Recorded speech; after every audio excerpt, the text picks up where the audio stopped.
The next item is our superintendent's report, and I will turn it over to Dr. Hefner. Thank you, Mr. Chair, members of the board. Indeed, we're glad to be back for 2018, and overall things have gone well. We certainly were confronted with a weather challenge last week. Fortunately, the snow did not accumulate here. We did have an early release one day, but overall everything worked perfectly. And as I indicated to you in my board brief, and I want to state publicly for the record, we are so fortunate in this district to have Mr. Dave Weissman, who's our coordinator of transportation, who works with our buses and our bus drivers so effectively. We can just turn it around so quickly, and it's so impressive. We had a lot of buses that didn't start that first day, and they handled it so smoothly. Also, we are so fortunate, in addition to having Mr. Weissman and his staff, we are blessed with a wonderful maintenance team here in the district, and our schools have wonderful facility managers and dedicated workers who made sure that our schools were ready for the return of students on January 3rd, and that our schools have been warm on these very cold days. So I'm very thankful for that. It looks like it all happens just magically, but it happens because people behind the scenes are working very, very hard. Now tonight, as a part of, for my report, we are going to hear about our Title IX study.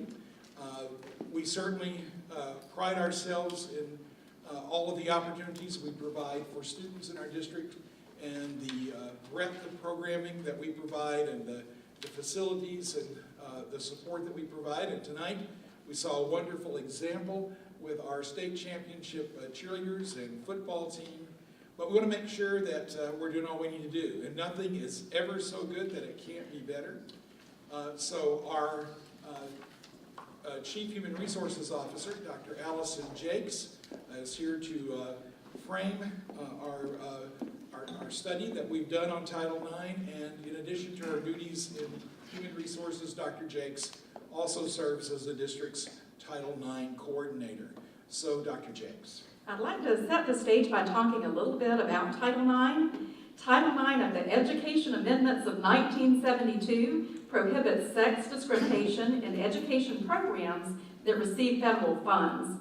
While the law applies to all aspects of educational opportunities, it's probably best known for its application to sports.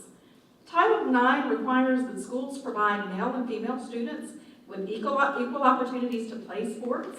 It gives male and female athletes their fair share of athletic scholarship dollars, and provides equal benefits and services from facilities to coaching to male and female athletes overall. All school districts receiving federal financial assistance must designate at least one employee to oversee these worthwhile efforts. And that person is generally referred to as the Title IX coordinator, and I have that very important responsibility in our district. One of the things that we wanted to do was to validate our internal reviews and our own self-studies of where we stand in terms to offering those equitable opportunities to male and female athletes. So we had the opportunity to consult with a highly specialized external evaluator to review our district's compliance with Title IX matters. It's my pleasure to introduce this individual to you this evening, and this is Mr. Darrell Nance. In addition to serving as the Director of Athletics for Greenville County Schools, Mr. Nance is a certified Master Athletic Administrator by the National Interscholastic Athletic Administrator Association, also known as NIAAA. He's also a certified interscholastic coach by the National Federation of High Schools. He's a certified instructor in NIAAA Professional Development Academy, being able to teach 27 total courses. He's an NIAAA National Faculty Member for Leadership, Management, Decision-Making Concepts, Methods, and Applications. In addition to those, he served in a number of leadership roles, including past president of the NIAAA. He's been state certification coordinator and also past president of the South Carolina Athletic Administrator Association. And it's also of special note that he was recently recognized nationally as the NIAAA Kowaleski National Professional Development Award winner at a national conference at the end of 2017. So certainly someone who is well equipped to speak to these matters, certainly a recognized expert in the field, and it's my pleasure to introduce Mr. Darrell Nance.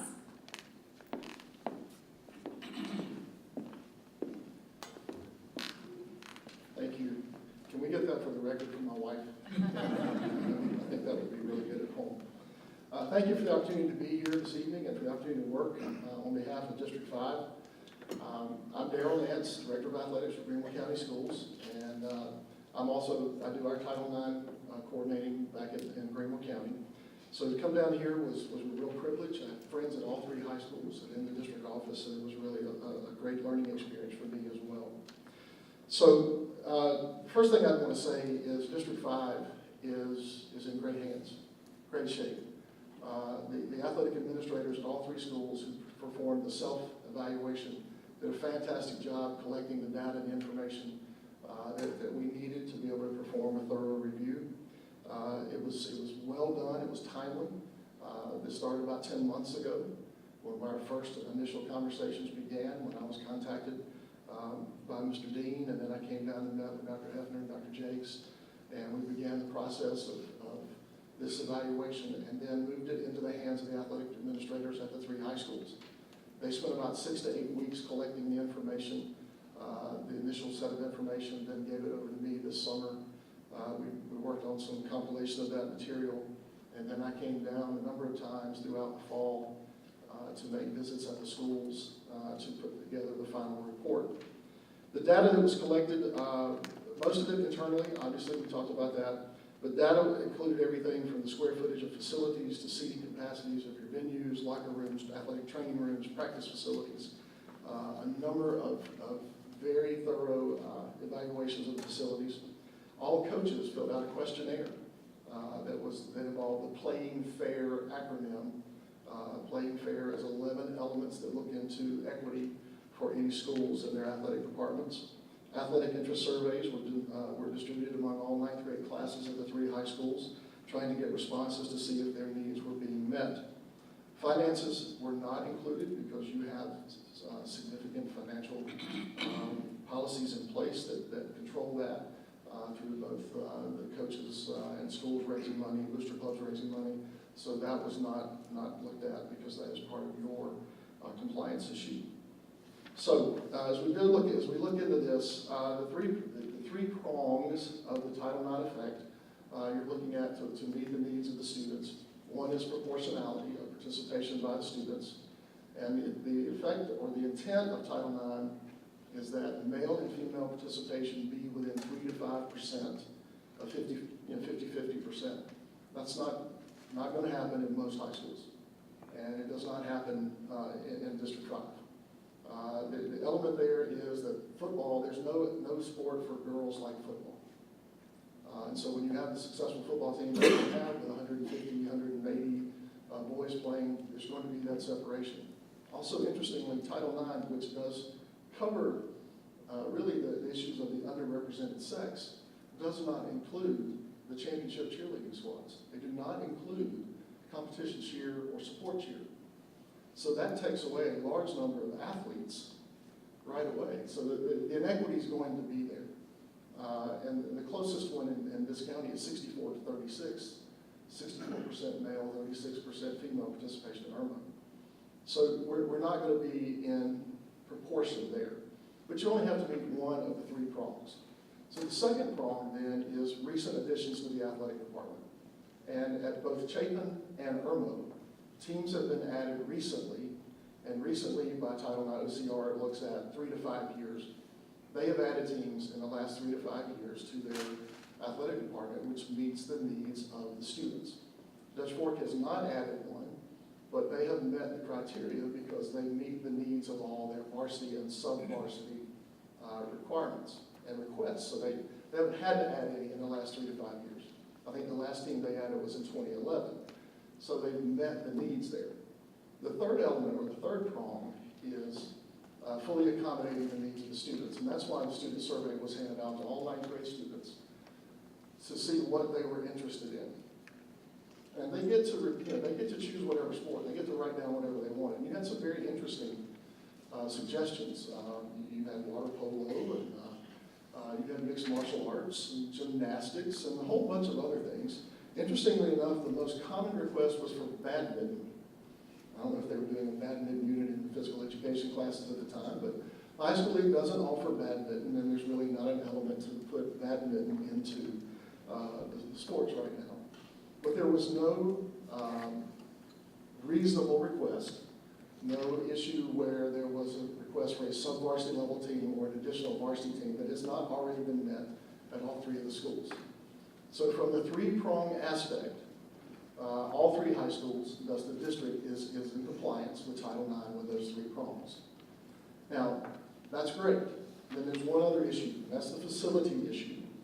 So when you look at the facility issue, one of the things that we gave the athletic directors was to look at those facilities and evaluate facilities. There cannot be an inequity in a facility where the boys gain an advantage or have an advantage over females. So when we looked at it, there's a couple of smaller elements, one larger element that we need to address in this Title IX report. And the large element is at Irmo High School. And the element there is the inequity that exists between the baseball facilities and the softball facility. The baseball facility is much larger, has a lot of ancillary facilities. The softball facility, it does not have those same facilities. So in the variance of Title IX, it's not in compliance. The recommendation at this time is that for the district to create a timeline to address that issue so that no OCR complaint can be filed.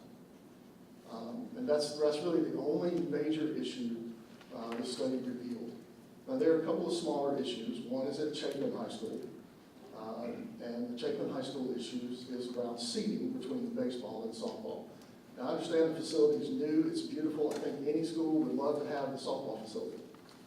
The difference there is in baseball seating and softball seating is it's a variance is, oddly enough, OCR just says equitable, it doesn't say how many. But nearly 800 seats for baseball and less than 400 seats for softball creates a variance. And some of the softball seats are actually blocked, the view of the field is blocked by the wonderful dugouts you have. They're great dugouts. It's just the orientation of the seating in the dugouts actually blocks some of the view there. So a recommendation would be to add some seating with Chapin softball. And the third issue would be at Dutch Fork, and it's very simple, really. The baseball team has an inning-by-inning scoreboard. The softball team has a home and guest scoreboard, which has not been an issue, but while you're addressing Title IX issues, I would recommend that you address that as well. If you have inning-by-inning for boys, you would have inning-by-inning for girls. So the study, which has been several months taking place, lots of visits, lots of phone calls back and forth, has really revealed that the district is in great shape overall. There are a couple of areas that could be addressed. A secondary issue that's available at Irmo really would be to upgrade the locker rooms and the athletic training room as they compare to the other 2 high schools. A lot of that would be cosmetic, but in comparison to the other schools and the options that are offered for females in the locker room at Irmo, it would probably be beneficial to address that at the same time while you're doing the issues with the softball field. Final recommendation is that each school would create or establish a gender equity review committee. It's always good to do that. They have done tremendous work getting this survey done, and they have it in hand, the athletic directors have it in hand, so that they can continue to refer back to it now that they've got this baseline study. But they would have this gender equity review committee for the purpose of evaluating the total program and ongoing issues at the local level. A second recommendation would be to continue promoting female participation, female athlete participation, keep building that into their promotions for their school. And it's pretty obvious when you look at some of the studies done at large corporations, C-suite style jobs, that 85% of women occupying C-suite jobs are former athletes. That athletics does help build great opportunities. And so it will be important, I think, to continue to promote female athlete participation. So that really concludes my report. I would say, again, your athletic administrators at the 3 high schools did phenomenal work. It was extremely easy for me to work with Mr. Dean and his secretary. I should not forget to mention her. She did a lot of this, helping coordinate a lot of this. And Dr. Jakes was privileged to be involved. Thank you. Anyone have any questions you'd like to ask Mr. Nance? Mr. Cakes? Mr. Nance, you willing to take a few questions? Yes, sir. Does the Title IX look at access and equity just within each individual campus, or does it look at it a broader view as well as access and equity throughout the district? Actually, a little of both. Each school was identified, individually for their stuff and their compliance, but then the district as a whole, as it represents it, to make sure that the district does not omit anything or forget anything. Sometimes a parent or booster club can give a gift that sometimes puts us out of compliance. We're just making sure that both district policies and school policies are actually followed can prevent any of that. Is that the source of the funds is really not relevant, if I understand Correct. It does not matter where it comes from, as it's applied. And then in the numbers that are in the report, how are those student athletes that attend Spring Hill accounted for in their zone school? I happen to be on the IRMO page, and it shows an enrollment of 1,376, 688 participants. Did we capture, and this may be more for Dr. Jakes, did we capture those students that were in Spring Hill that are playing their athletics at their zone school, or? They were captured. So the IRMO, I think the IRMO enrollment should probably be more like 17, 12, somewhere in that range, if the Spring Hill students were added in to that one line there. So they're not in the enrollment count, but they are in the participant count? Yes, sir. Ms. Hutchinson?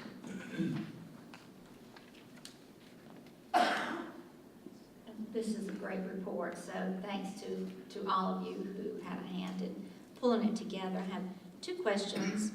One is, under the play and fair summary, there's mention of some issues reported among the schools with variants of practice facility field issues. Will there be plans in place to try to make that more equitable between the sports and? That would be a decision, a local decision. The issue for that, the Title IX, would be if, for example, the boys were allowed to practice early and the girls were then practicing late, and they did not get at the same time because of sun going down early, things like that. That would be what would create an inequity there. As it is, that's not what's going on. They are rotating their practice schedules, and it's important to publish a rotated practice schedule. But it was something that was indicated by the athletic administrators. I put that in as a finding just for district equity, but it is not a Title IX issue as they rotate their practices. Thank you for clarifying that for me. And the second question is, with your extensive work on evaluating Title IX and your knowledge, what do you see has been the most successful sport for schools to offer females to encourage participation, or other ways that they're able to encourage more female participation? The most recent addition has been lacrosse. And lacrosse has kind of been a fever across South Carolina for the last 10 or 12 years as it's grown. I think that's been an easy add, and I think girls really enjoy lacrosse. As of course, you know, the guys have bought into it too, so the numbers are actually helpful. The areas that I've seen a tremendous growth, I mean, I would defy anyone from OCR to come in and tell us that these two groups of ladies here were not athletes. I mean, I just don't understand why has not occurred yet. Because if you go to that event, you know what you're dealing with. You're seeing elite athleticism. Where we've seen a lot of growth lately, like in my area and in some other areas, is in cross country and track, girls are running. And when we've seen dynamic coaches, you see dynamic growth in teams. And when you see that investment that the school makes, or district makes, that coach makes, you see the growth in those teams. So I don't know that there's one other than those two that I mentioned, but a dynamic coach makes a big difference. That's good to know, thank you. Thanks, Ms. Hutchins. Ms. Hammond. Thank you. It is an interesting report. I have 3 questions, and they're all a little different, but they come together. First, I'd like to ask, do we have a time frame when you do a report like this, and then we have our recommendations that we need to find the way we'll fund it, and like you said, sometimes booster clubs will maybe pick up one of them, but it's not always equitable to our different schools. So what would be guidance to us as a board? And I think I understood you to say you could just tell us the recommendations, but it would be up to the board and at the local level to decide where we get the money to fix the different Yes, things, correct? Yes, So I guess I would ask if there is a time frame that we should act and try to solve some of these within a certain amount of time. And then when you had that we would have a committee for the purpose of evaluating the total athletics program, that would be different than what you have put together for us. And would the committee, this might be a question to Dr. Hefner, where would our committee members come from? Would it be all the schools together, or individual parents and teachers? And I'm trying to see how we would implement the things we need to do. And so one of mine was the money, because it's important for me to be equitable. It's important for me to know how we go about picking a committee that it says to do. And then Ms. Hutchinson's question was good, to continue promotion of female athletic participation. So I was just trying to look at the bottom line of this. Yes, ma'am. For any recommendations to how to go about And it. I would accept other people's input in terms of the ideal makeup of the committee. Clearly we would want all schools represented, and we would want all aspects of our programs represented in some way. But I don't think there's one perfect formula for getting the committee. And if I might ask him the question too, I can certainly vouch for, I have been the cheerleader coach at Irmo many years ago, but I had a cheerleader there, and they do work as hard, and they are, and I mean, it is a real sport. So I'm wondering if is there any group we can lobby to, because they should be counted in this. I'm so shocked they're not. The NIAAA actually has an advocate in Washington, D.C., and they have actually approached OCR and some folks involved in that about including both competition cheer and dance as That's athletic to be too. included. And I can just You tell didn't you, know. as a teacher, listening to even young 8th graders, and when I taught high school, many girls are interested in dance and in cheering. So to me, it would really add to this if it could be counted. In Greenville, and I can only give you what we're trying to do right now, an individual school committee, the gender equity committee, would be just, I would say, the athletic director and administrator and a couple of coaches, just to review what's going on at the school. The information that we got back on the playing fair summary from the coaches at each of the 3 high schools, absolute equity that they felt they were having, as far as transportation, facilities, uniforms. I mean, it was phenomenal what we got back. But it's just good to have that conversation ongoing, and to save the information they have now is a great baseline, and to go forward with that. Look at surveys as they continue to come forward, particularly surveying freshmen females. And the reason you do freshmen is it's going to take a while to get a team going anyway, but you do that. And as far as female athletic participation, I mean, this was a tough act to follow with that young man from the school here. That's really hard. But you know, you do a video, do something to promote that, to get girls to stay involved. It's a good idea, I think. Mr. Cates. Just to clarify, and I think that's what you were doing there, it's not a district committee that's being recommended, it's each school establish a Title IX Gender Equity Review Committee. And then just so as we move forward and continue to have these discussions, and because softball is indicated here, how do they account for, how do we account for the difference in participation? When we're looking at equity, I assume we're not talking about a dollar for dollar, because you may have a female team with 25 or 30 athletes, and the comparable male team may have 60 athletes. So when we look at size of facility, we're still able to account for the difference in the size and the number of participants. Yeah. It doesn't have to be dollar for dollar. It's just equitable. Thank you. I had one, and Ms. Hammond asked about the cheerleading. Obviously, that's being reviewed. At some point, that may be a part of it.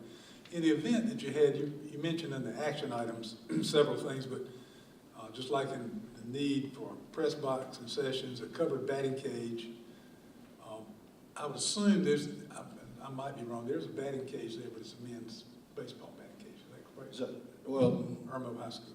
yeah, there is, and again, I know the source of the funding is not as relevant, but I think it is important for the community to understand that that was not done by the district. That was done by the specific parents and players of that team. But they do have a batting facility. Where I was headed with that is that the most recent covered batting practice area is at Dutch Fork High School. And the reality is that once something is placed on district property, it belongs to the district. If we were able to work out an agreement, say at Irmo High School, because some of those parents may have graduated on now, but maybe with scheduling allow the ladies softball team to come practice, because that's the agreement at Dutch Fork High School. Then those type of things would eliminate spending extra money if we could work out a scheduling and a compromise with those schools. Is that something to be in our favor? I know we're looking at how to be in compliance, but that's probably, to me, that's an obvious thing we want to pursue first, where we can share some pieces, and that Dutch Fork taught us all a great lesson there. And that has been offered. I think what makes Irmo a little bit unique is just the distance from where that practice baseball facility is and the practice softball. You're on two ends of the campus. And I thought about that, but actually at Dutch Fork, it's a good distance, but it's not as great as that. But anyway, that's our problem. But that's something that we could. I think you're correct, though. That's a good step while you're formulating the plan. That would be a good initial step. It's worth pursuing. Yes, sir. And let me say one area here, shaping with the seating. Obviously, we have playoff games that we need more seating. It'd be nice to have seating all the time, but in reality, and I'm sure you see this as athletic director in Greenville, with many high schools. Sometimes you don't need it all, but in playoffs or a big rival game, you do. Then if you have permanent seating, that sometimes creates capacity for more restrooms and this, that, and the other.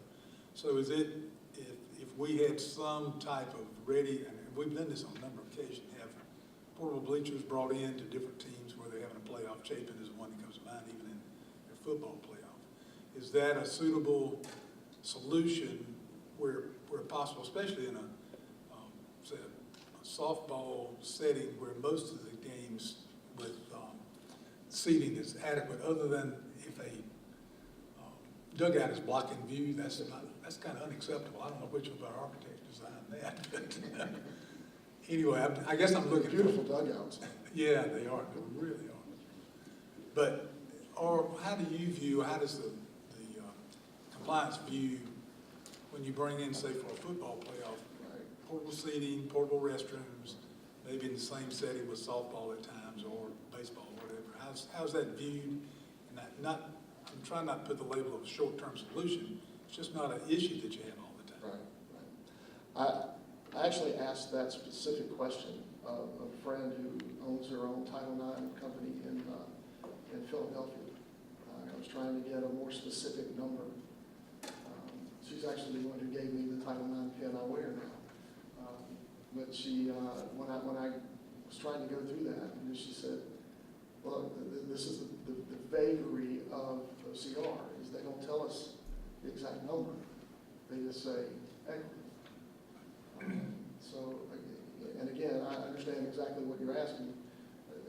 A short-term solution would be temporary bleachers for rival games and playoff games. Would that meet an OCR complaint? I really can't give you a definitive answer on that. I guess There's the a big, long way to fixing it. yeah, the big picture, I think it's a great report. I appreciate everybody that inputted. I think we're very close to being in total compliance, but I'm just looking at some of those shared issues and other. Well, it was a privilege to do it on behalf of this district and see the forward thinking starting to now. Well, I had, guess two comments. I think one is, somebody could file a complaint given the one variation. But whatever committees are seated ought to be diligent in trying to develop not only a plan, but a remedy. And that remedy may have to be short-term depending on funding, but I think everything is sort of measured in good faith. Are we moving forward if you're defending anything within reasonable diligence, et cetera. But it also brings to mind that anytime a booster club wants to donate something, we have to stop and think about this. I mean, are we creating a disparity? And understand that going in, because it's not just we're giving it to you and it isn't going to cost you anything. It's sort of the classic drill we got to go through and see what ramifications. We need to add this to one of the ramifications to be conscious of. But I think my question is, we've gotten a lot of interest recently in football scoreboards and some pretty expensive ones being installed by booster clubs. Is this just on a sport-by-sport comparison, or if there's a state-of-the-art football scoreboard, does that give a basis for saying in some other sport that even though the females don't have football, that they don't have something comparable in another sport, or is this just done singly by a particular sport? By sport, yes, sir. Yes, sir. Ms. Hutchinson. I really liked your idea about promoting athletics to girls, and one of the things that I was really impressed by, and I'm sure you have more data, is the fact that the career success of athletes, and I do think that should be a part of any type of promotion, because I know that since I work at the University of South Carolina, I do know that see how these high school students prepare very diligently, they're very deliberate in putting themselves in a position that they're very competitive. And I know, speak to many parents who also are wanting to make sure that their students are competitive. So I think that would be a real big draw. Mr. Hawthorne. Yeah, just follow with what Ms. Hutchinson said. In being an athletic director, you may have seen this, I'm sure you have, that participation in sports. Ms. Hutchinson mentioned about in terms of employment, those kinds of things, but I've seen, and I've been in sports and played a long time and coached a long time, I've seen that to be very helpful in terms of student discipline. You find that athletes, because they are subject to certain rules to be on the team, that you're not going to have as many discipline problems out of athletes as you do a student just was not involved in anything. The more you're involved in activities like this, the less time you have to do things that he shouldn't do. Have you discovered that to be the Absolutely. case? Higher GPAs, better attendance, less discipline, greater chance they're going to vote when they become an adult. I mean, it's amazing what we build when we build up these kids. Sometimes we, as adults, sometimes we need to get out of the way of them and let them go do their thing. Because they can do so many wonderful things. It's examples here tonight of these students in District 5. And I know you've got a lot to be proud of here in this district. Ms. Hammond. Just to be clear, you were saying though, in Mr. White's question, I thought was a really good one, but when you said there's really no comparison, am I right, in the beginning of your presentation, with football? Let's say, because there's not girl football teams or something. So if we're looking at equity and one school had something that has to do just with football, then we would, how do they measure that? Or did you explain they don't have anything to measure it to, equity-wise? Yes, ma'am. Like with football, let's say you have 150 football players at each of the high schools. Okay. Volleyball is really the only singular girls sport. So it gets compared to that? So, well, you don't have 150 volleyball players, right? So there's always going to be that disparity in numbers, unless you can create, a higher participation rate in each of the girls' sport, girls track over boys track, girls lacrosse over boys lacrosse. It's about the only way you can build the numbers back up because there's nothing like football. And budget-wise, because it's not going to be dollar for dollar, football is an expensive sport. Yeah, and it's going to bring in more money. But what you would not do in a Title IX situation is give so much money to football that you were underfunding the girls' sports. As long as the girls' sports are funded and have the same opportunities for travel, for games, for meals, for uniforms, then it doesn't have to be dollar for dollar. It just has to be equitable. That's what you're looking at there. Well, thank you so much, Mr. Nance and Mr. Dean and Dr. Jakes for your presentation, all your work on this, and we appreciate all that you've done. And to our board, I would say that you will see the impact of the study when Mr. Richardson brings to you his proposed capital budget for the next year, which will come at our next meeting. You will see the impact of this report on our capital projects proposal. So thank you very much. Great. Thank you. Thank you. Thanks.